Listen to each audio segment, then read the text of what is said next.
یانەی شەقڵاوە یەکەم یاری وەرزی نوێ لەسەر یاریگای خۆی و لە بەردەم هاندەرانی ئەنجام دەدات و میوانداری چوارقوڕنە و هاندەرەکانی دەکات.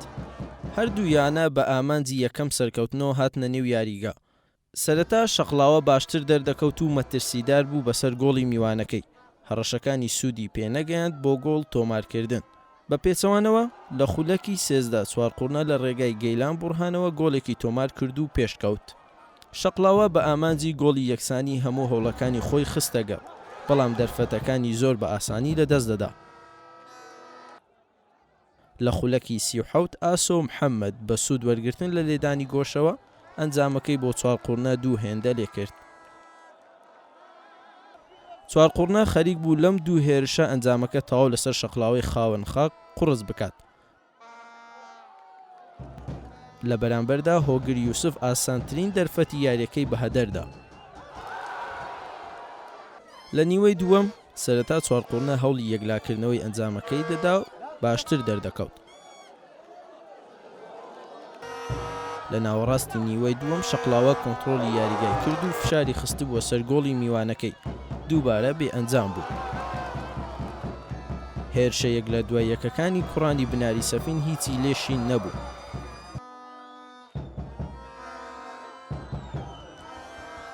چوارقوڕنە سوودی لە بێ ئومێدی یاریزانانی شەقڵاوە بینی و لە خولەکی حەفتاون و دارەوان ڕەسوول بە شێوازێکی جوان و بە شووتێکی بەهێز چوارقوڕنەی کردە خاوەنی گۆڵی سێیەم.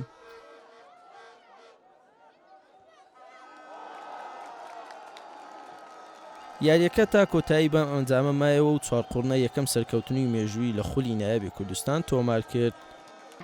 بە حەقیقەت دەستخۆشی لەو جەماوەرە خۆشەویستاکەم کە لە چوارقوڕنەوە هاتون بۆ ئێرە پاڵپشتی فەریقەمان دەکەن. هەمووتان بینیتان ئێمە دویاری ڕابردوش کە یەکسان بووین، هەمان یاریمان کرد و هەمان شێواز یاریمان کرد، یاریەکی زۆر زۆر جوانمان کرد، بەس بەڵام شانسی یاوەرمان نەبوو. وا دیارە ئەم هەفتەیشمان لەسەرەوە کرد کە ریزەکانی خۆمان ڕاست بکەینەوە ئەو کەم و کوڕێی کە هەمان بوو لەو دویاری ڕابردوو.